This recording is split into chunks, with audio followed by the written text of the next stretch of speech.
Hello and welcome to another episode of the Gibraltar FA Podcast. We've been away all summer, but now we're back with a youth football special. Joining us today is Tiago Costa, the Gibraltar FA's youth football coordinator.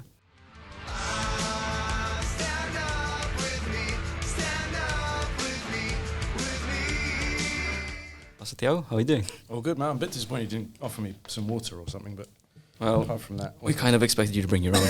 You're a big boy. Yeah, I am, right? So we've said it there. We've been off all summer, but now we're back. We're starting off big, strong with you. And over summer, you've been quite busy. Obviously, we had the street football program. Good success. How would you describe it? Yeah, definitely. I mean, the new initiative that was brought in to sort of do something a bit different, a bit more stuff in the community, encourage kids that don't necessarily play football in a competitive nature to sort of get involved and be in the environment, be part of the atmosphere, and it went really, really well. Numbers were great. The youth services, those guys were fantastic as well. Really sort of nice to work with them and see what they do as well. And yeah, just I think a genuine success. People were looking forward to the next one.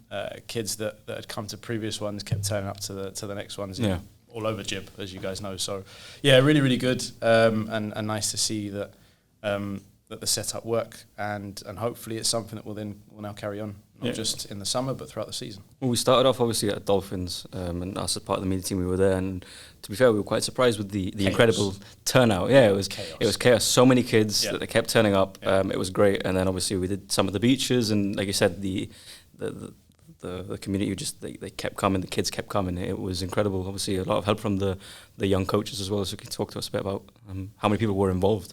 Yeah, I mean, to be honest, it's a relatively small team because we weren't sure, as it was a pilot project. Really, we weren't sure what the uptake was going to be. It was, and obviously over the summer, people go away, so it was so unpredictable that trying to prepare for something like that was very difficult.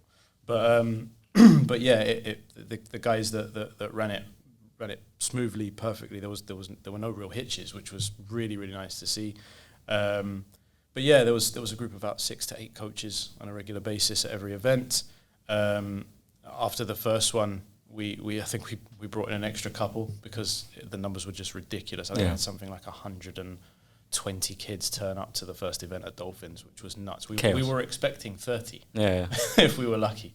So to get 120 kids turn up, but considering all of that and the small space that we had, fantastic job. They did a fantastic job. And then obviously having the national team players come down from the men and women's squad throughout the summer as well was really nice for the kids as well. Yeah, because I was actually off that first day. So we had Dan, who's behind the camera right now, go, and he was stressing in the group chat. There's so many kids. It was crazy. Who do I take photos of? There was so many kids.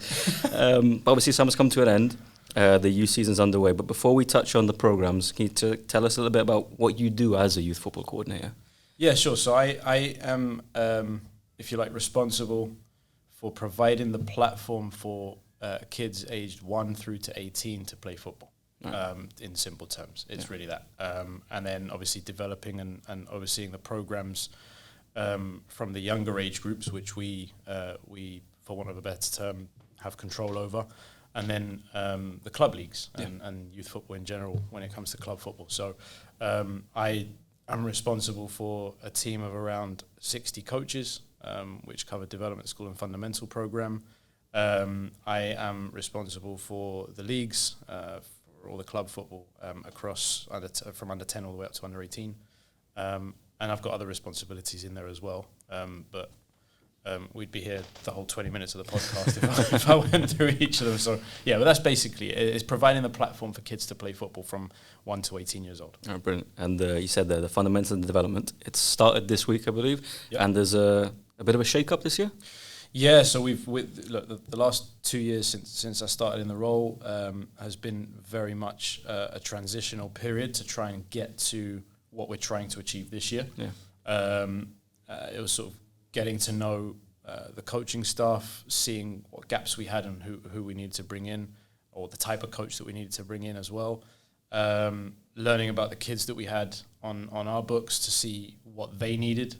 And really just trying to push the programs forward to be better than they were.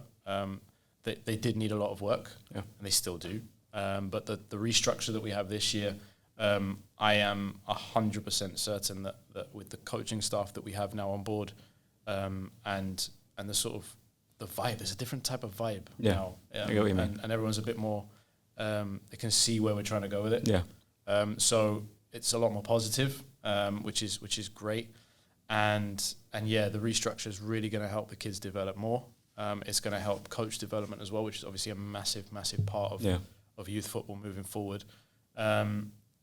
Almost, if not just as much, but probably the most important, because if you haven't got good coaches, then you're never going to produce good players. So yeah, I agree. An emphasis needs to be on coach development, and it will be this year. And yeah, just like I said, just a more positive sort of vibe and atmosphere around the programs. The clubs have been relatively supportive as well, which is really nice to see. So there's more of a collaborative nature to what we're doing now, which is great, and we've received some really, really good feedback already this week. The first week is always about assessment, trying to see where the kids are in their development, and then trying to place them in the best way possible so that they can develop at their own pace. Yeah, okay. Not every kid's going to make it. Not every kid is going to take on concepts quickly. Yeah. So you've got to be able to split them up in that way, and that's what this first week is all about. You mentioned the coaches there, and we'll get onto them eventually, because obviously this week me and Dan have been to the sessions, and lots of kids, lots of coaches, which is great, like you've said. But lots of parents as well have been going, and they look obviously very pleased that their kids are getting involved in football. Is that what these programs are there to do, to introduce young kids as young as possible into football? Yeah, I mean, I've got a 3 and a 1 year old. Yeah. And other associations who are doing a phenomenal job in sort of promoting sport and health and well-being amongst that sort of category, but most of them only start from like 3 or 4 years old. So there was a gap there, and obviously, you know, next 4 years, facilities-wise, we're going to have one less with the stadium being sorted out. But at this moment in time, we've got the facilities and the resources to be able to provide that as well. Yeah. So having the opportunity to sort of give kids as young as 1, as soon as they can walk, the chance to sort of be in that environment and be in that atmosphere is obviously a positive thing. Yeah. And it's not because it's football; it's because it's sport. It's something for them to be outdoors, around other people. The social aspect of it is so important. And so yeah, it's really nice to see, and obviously we've revamped the fundamental program to have the creche, and then the tots, and then the reception before they go on to development school. So it's working, and it will work even better. And in terms of the uptake this year, obviously you'll talk to us about that now, but I've noticed, at least in this last week, there seems to be more kids involved. There seems to be more interest in it.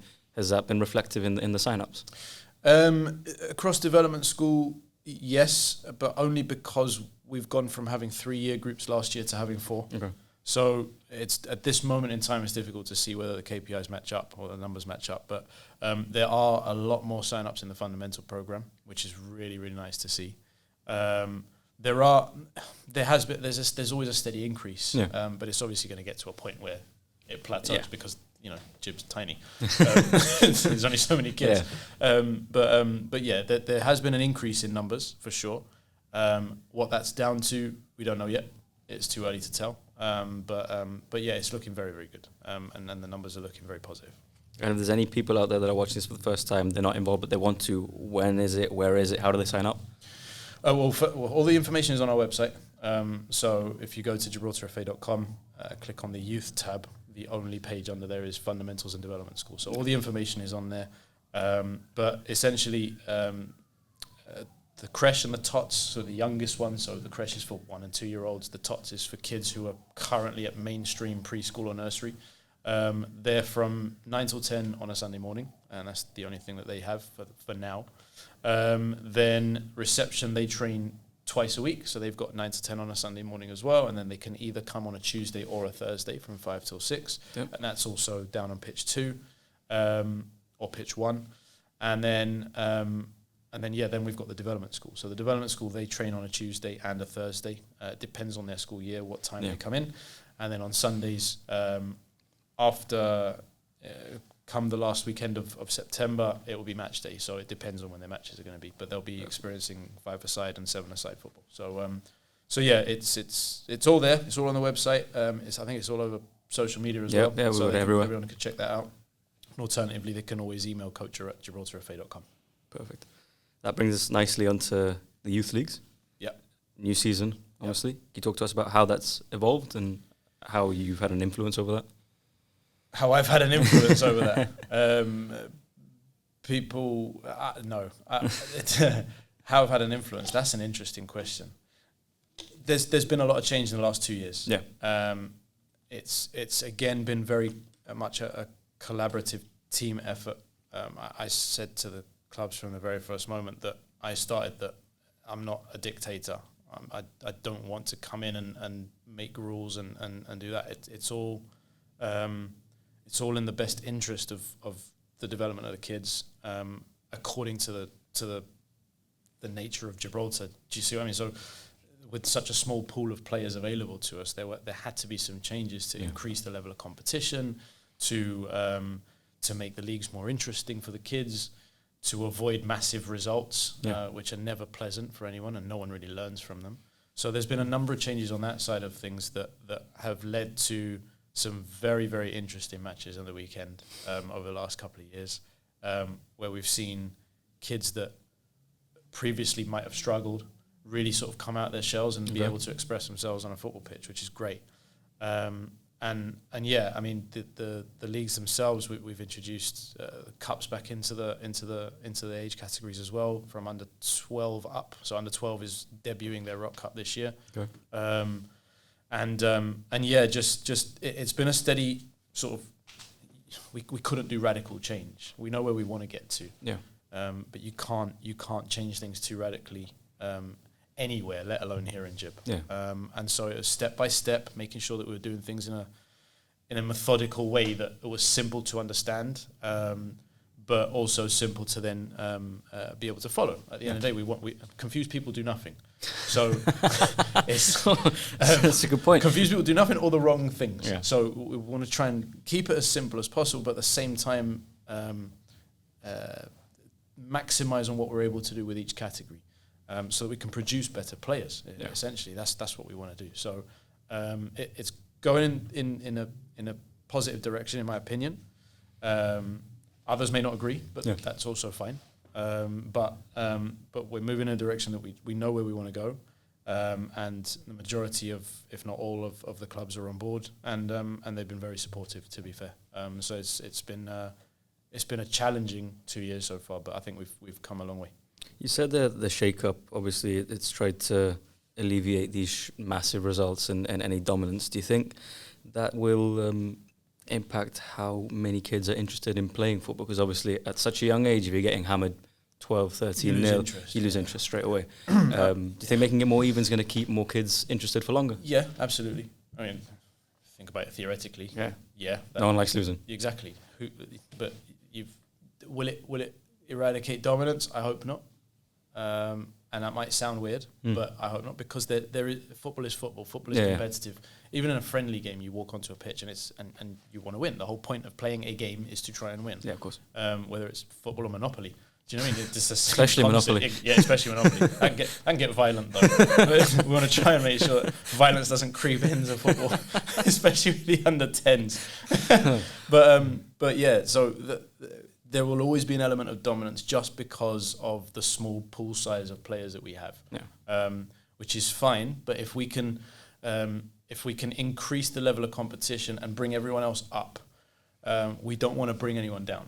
We want to keep the level as high as we can and push it even higher. And to do that, we need to bring everyone up. So it's important that is done in a, like I said before, in a methodical way that enables us to be able to do that. Perfect. I've got now 3 words for you that to those listening might think he's just listing off some random animals, but you'll explain. So if I say shark, tiger, dragon, people are going to think I'm just talking silly. Yeah. But can you explain what those 3 things are? No idea what you're talking about. And cut podcast. Right, yeah. So that's part of the restructure of the development school. Last year, we introduced the element of competition with match days, and what we did was we split the kids into what school they attended, which was a step in the right direction. Yeah. And like I said before, methodical change. But obviously, it comes with the disadvantage of each school not having a massive number of players playing, especially when you then have a year 1, year 2, year 3. Yeah. So what we've done this year is split the development school into lower and upper. Okay. So lower is years 1 and 2, upper is years 3 and 4. And within those groups, we've created 3 clubs. Let's call them clubs, just for argument's sake. The Tigers, the Sharks, and the Dragons. Great logos, by the way. Phenomenal logos. You've got to love a bit of AI. Let's not pretend that we sat there for hours drawing them. AI, way forward. Dan's face behind the camera right now. Yeah, Dan's giggling behind them. Yeah. So the Dragons, Tigers, and Sharks represent the 3 different groups or clubs that the kids are going to be playing for this year in the development school. They consist of different schools, depending on their geographical location. So Sharks is St. Joseph's Loreto, which is sort of South District, down that way. Then we've got imagine a line down Main Street. if you're on sort of the I'm trying to think now on a map, the east side of Main Street, then you're a Tiger, and if you're on the west side, you're a Dragon. It's really that simple. And we've done it that way just to increase the pool size. So now it's 2 years. So upper is 2 years, not 2 single categories. And lower is the same. And within that, you've got multiple schools rather than just one school. So what it's allowed us to do is give the kids the opportunity to experience a football environment with kids that they don't go to school with, which is obviously another positive social aspect of it. Social aspect. We've increased the pool size, so you'll find that the competition is a lot higher, it's a lot better. Kids can associate, although the kids love playing with their school kits last year, kids can now associate to something a bit different before they move on to the club setting, which is very simple. It's obviously extremely similar. In fact, the last training session, it took about 2 or 3 minutes to get the kids started. Probably my fault as well, because I was encouraging it. But they were all shouting out their club names. So nice. A group of kids shouting, Dragons, and then the Tigers would answer back, and then the Sharks would answer back. Literally 3 minutes to try and get them all to settle down. I shouldn't have Maybe shouldn't have started that now. No, that was a big mistake. But if anyone was going to start, it was going to be you. It was going to be me. It wasn't me. No, it was me. It was you. But yeah, no. So it's getting them sort of getting to fall in love with that sort of club feeling, being associated to something. Belonging, being part of something. That belonging, exactly. So and it's worked so far, and this first week of assessments is almost done, and then once that's done, they can start getting in their teams with their assigned coach for the season and get cracking on working on the new curriculum as well. You've said it there, because this forms part of the development school. Their coaches are obviously Gibraltar FA assigned. We've had a lot of coaches, and we've seen in the development school a lot more young coaches coming up. What can we expect from them with the development school, with the fundamentals? Talk to them. Any coach that is worth their salt in grassroots football has started at that level.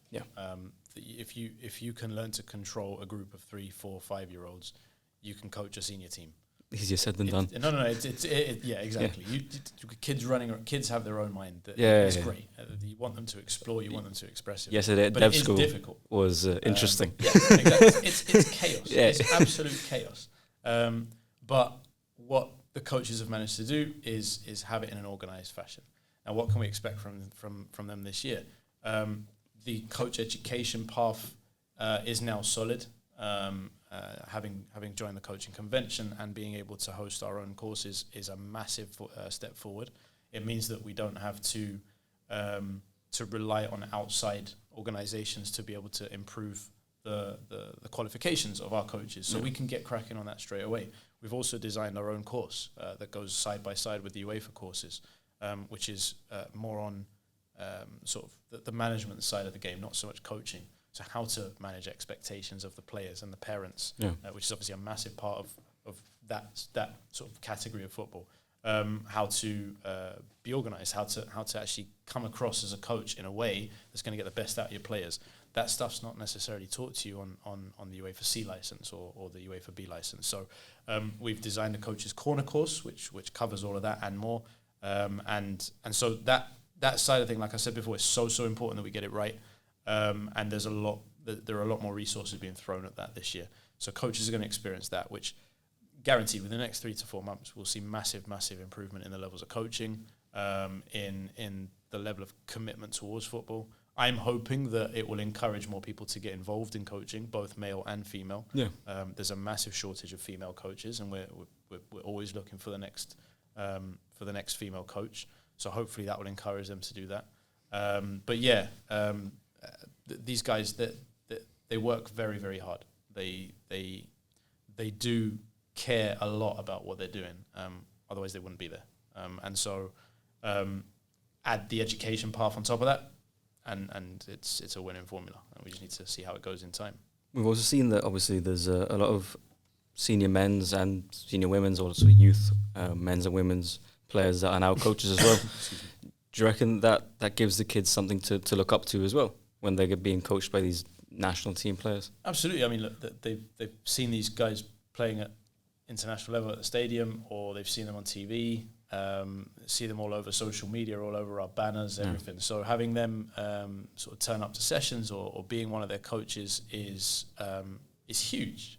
It's I'm not going to go as far as meeting their idols. I don't know, maybe they are. Yeah. But it's obviously a boost. There's I can't remember who said it, but the famous quote is, if you want to learn something, learn from someone who's done it. Yeah. Or if you want something, ask someone who has it.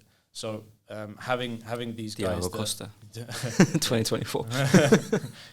Yeah, it was me. I said it. You heard it here first. But yeah, obviously these guys with the experience that they have on the field and now with coaching as well, these kids have someone that they can look up to, like you said. So it is a major boost. And we've had it in the summer camps as well, where we've had your Jace Oliveros or your Shani Rovers, Riri's and Josie Cummings, all those girls and players going down to actually take some sessions for the kids. And they love it. They absolutely love it, because not only are they sort of international, they are international footballers, but they're really great people that sort of get down to it and have a good time and enjoy their time with the kids. And the kids love having them around. So yeah, it's really, really positive, and long may that continue. And obviously now, aside from the coaching side of things, sticking with the coaches though, first aid, obviously safeguarding, that's all important, and they've all got that covered, right? They have no choice. Yeah, they can't start working for us until they've completed the UEFA safeguarding courses. The first aid, they all have to be first aid qualified. If they aren't and they want to start working, that's fine, as long as they're working with someone who is first aid qualified, and we obviously look to get them on the next available first aid course. So those are two non-negotiables, to be honest. We can get them on a coaching ladder later on, but if you have no qualifications in safeguarding or first aid, that's the basic. Yeah, absolutely. And we take it very, very seriously. I think shout out to Julian Valverde. He's done a phenomenal job with the safeguarding policies and everything over the last few years, and to the point where we've had a lot of positive feedback from UEFA and FIFA regarding it. So that's something we do take very seriously, and will continue to do so. Brilliant. And now, to end, mate, I just want to touch on, obviously, the future of youth football, specifically to this year. What can the parents look forward to?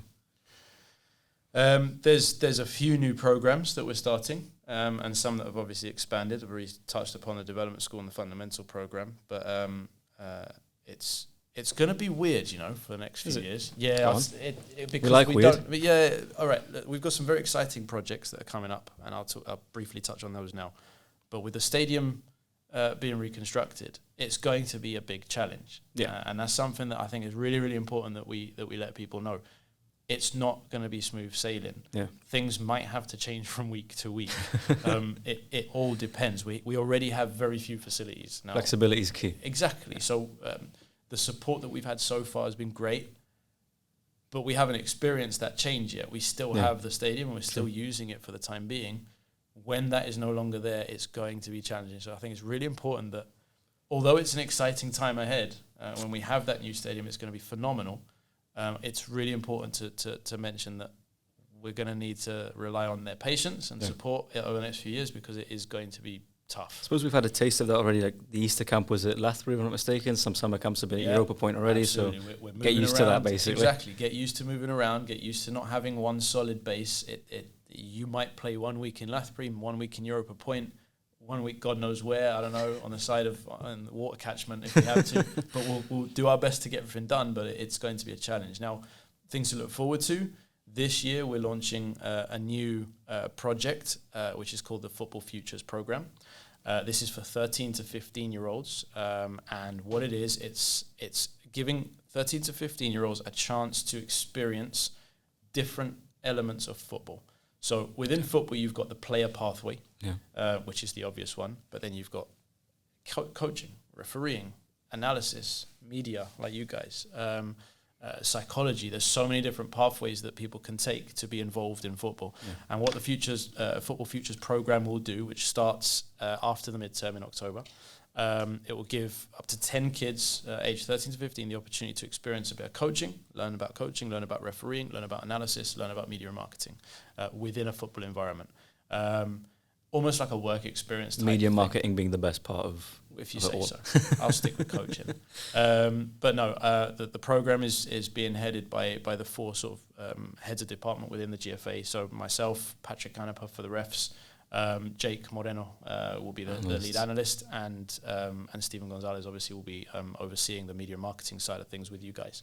But yeah, it's a really interesting project, because I don't know about you guys, but when I was that age, I didn't really have anything available to me like that. Yeah, I was expected to answer the question, so what do you want to be when you grow up? With I had no clue. My mum picked for me. Yeah, do you know, like, not a clue. At least not at that age.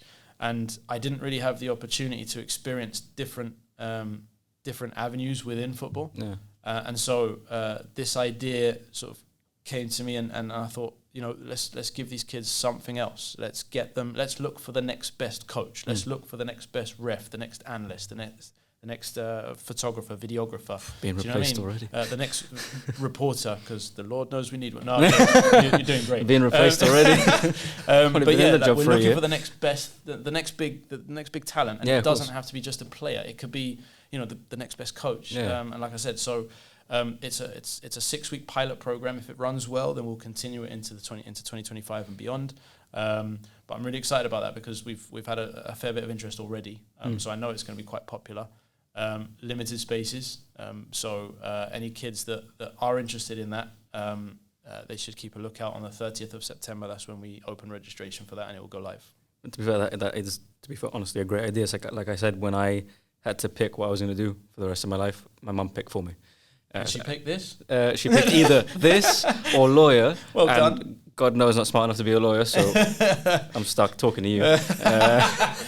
Cheers, mate. I'm honoured. But yeah, you should be. But no, that sounds like a great idea, and obviously we'll welcome any kids that want to give this a go, because I think a lot of youngsters, when they're growing up, they don't realise that football isn't just playing football. There's a lot more to it. You can get involved and be the next youth coordinator. Yeah, absolutely. You're more than welcome. If anyone wants to swap, but yeah, there's some kids that love football, but are limited in their ability to play, or hence why we're doing the this. Opportunity to play. And so this is a way of getting these kids an opportunity to do different things within the game. I mean, let's be honest, some of the top coaches in the last 20 years didn't have a great professional career. No. Even Sir Alex Ferguson, in my opinion, still the greatest manager of all time, didn't have the most illustrious career. He had a great career, don't get me wrong, but it wasn't at one of the top big names that you hear nowadays. Jurgen Klopp was in second division. Jurgen Klopp, Jose Mourinho, translator. All these guys, like they didn't have it wasn't their playing career that kick-started their coaching career. So having this opportunity for the kids, I think is going to be great. And if they take to it and they enjoy it and they really get stuck in, I'm sure that it's going to be of massive benefit, not just to them, but to Gib, because we're increasing the pool size of coaches, referees, so on and so forth. So I'm very positive about that. I'm looking forward to that. Perfect. And on the pitch, any hints you can give us of program schemes? We're going to see any camps coming up? Well, I mean, we'll have the usual camps. So the October mid-camp will be on. We'll have the February midterm, Easter and summer. Summer still to be confirmed. It depends on the stadium where we can actually host 300 kids. We'll have to see what's available to us. But yeah, the intention is to get as much of that done and continue with those programs as possible. I know that the Girls Pathway is obviously still going on. They've got their own development centre as well. We've also got the development centre on the weekend for kids that haven't got a club that can come along and get some training with the intention of getting them into a club. There's a Super Saturday, Super Sundays, that 2-hour blocks on a Saturday and a Sunday from 3 till 5 p.m. where kids can just go down to pitch 2D and just play under our supervision, of course. But it's not coaching; it's just play football all around, come and play, bring your mates, go and play football. There's still a lot going on, and there's a lot of different projects, a lot of different programs with the intention of getting more and more kids playing football. So exciting times ahead, very busy schedule, but yeah, we'll make it work. Perfect. Well, I think that's a perfect place to end it. Just want to say you're doing a pretty good job, all things considered. Thanks for coming on. No worries. Thanks for having me. And to those of you watching, make sure you tune in, subscribe, all that jazz, and we'll be back soon.